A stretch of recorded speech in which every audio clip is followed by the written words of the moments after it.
Yahobu, Bapak Ibu Pendeta, Sinenge, Majelis dan warga Gereja Amin, ini adalah channel YouTube Sinode Gereja Amin.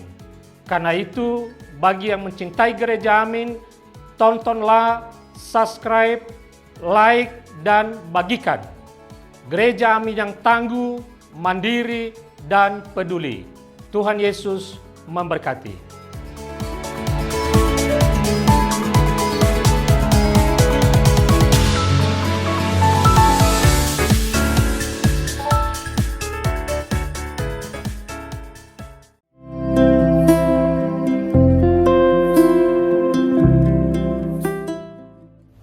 Hai Teens, senang rasanya bisa kembali hadir di acara kita Teen for Christ.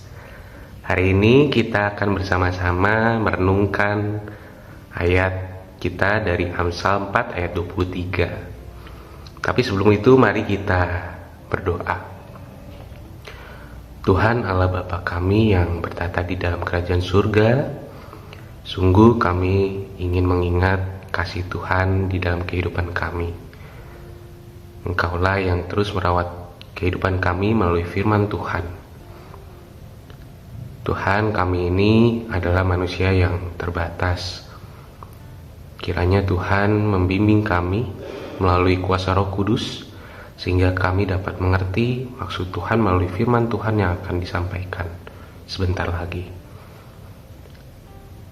Kiranya Roh Kudus juga bekerja dalam diri kami, sehingga kami dapat mengerti apa maksud dari Tuhan dan juga memeliharanya dalam kehidupan kami.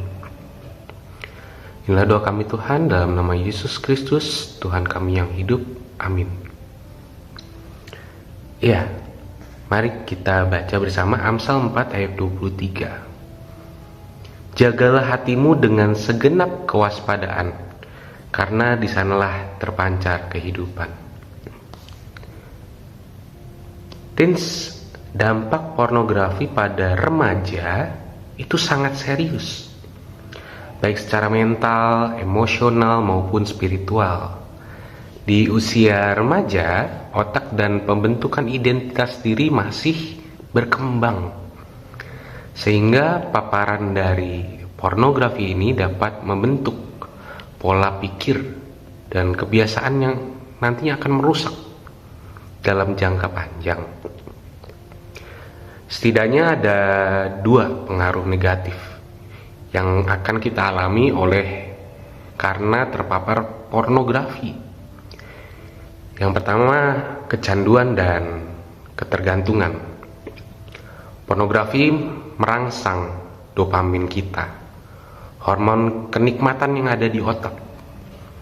Semakin sering menonton pornografi, otak akan terbiasa dengan tingkat rangsangan yang tinggi. Dan hal ini teens bisa menyebabkan kecanduan yang sulit dihentikan.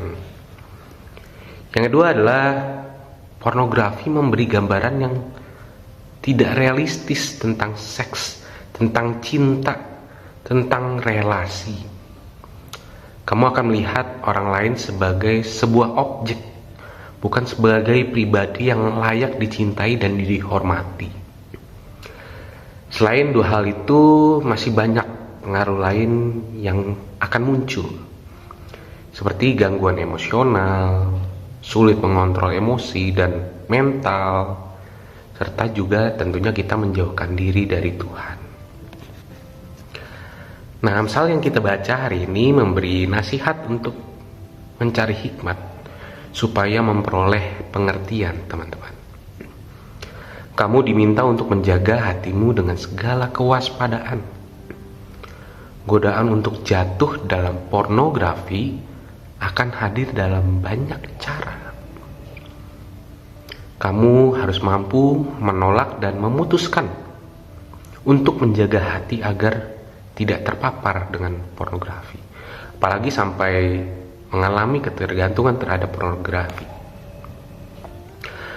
Komitmen dan keputusan yang diambil akan berpengaruh pada hidup yang akan kita semua jalani, yaitu kehidupan yang bebas dari pengaruh pornografi, teman-teman. kamu akan lebih fokus untuk meraih cita-cita kamu dan hidup dengan emosi serta mental yang lebih sehat. Itulah antara lain yang dimaksud Amsal tentang hati yang penuh kewaspadaan. Teens, dampak kecanduan pornografi itu sangat merusak diri kita. Kalau kamu memang mengalami kecanduan itu, bicara, cerita kepada orang tua kamu. Bicaralah dengan mentor rohani kamu ataupun konselor kamu. Minta bantuan untuk melepaskan diri dari cengkraman pornografi. Teens, itulah renungan kita pada hari ini. Kiranya Tuhan menyertai kita semua dalam kehidupan kita. Dan melalui firman Tuhan ini kiranya juga teens semua yang ada di rumah juga dipelihara melalui firman Tuhan. Mari kita berdoa. Tuhan, Bapa kami yang mengasihi kami, sungguh kami berterima kasih atas firman Tuhan yang telah disampaikan melalui hamba-Mu ini. Tuhan, kini kami mau menyerahkan diri kami untuk belajar Tuhan, untuk terus diingatkan bahwa kecanduan akan sesuatu hal yang menjauhkan diri kami dari Tuhan adalah hal yang salah. Kiranya Tuhan, firman Tuhan ini tidak hanya kami ingat, tetapi juga kami lakukan di dalam kehidupan kami. Kami mau menjauhkan diri dari hal-hal yang negatif Tuhan, dan fokus kepada hidup yang penuh dengan kesetiaan terhadap Tuhan. Tuhan, kiranya Engkau menolong kami, selalu mengingatkan kami untuk terus setia menjalankan kasih dari Tuhan. Inilah doa kami Tuhan yang jauh dari sempurna. Kiranya Tuhan menyempurnakan doa ini sehingga kehendak Tuhan terjadi di dalam kehidupan kami. Di dalam nama Yesus Kristus, Putra-Mu yang hidup, kami berdoa. Amin.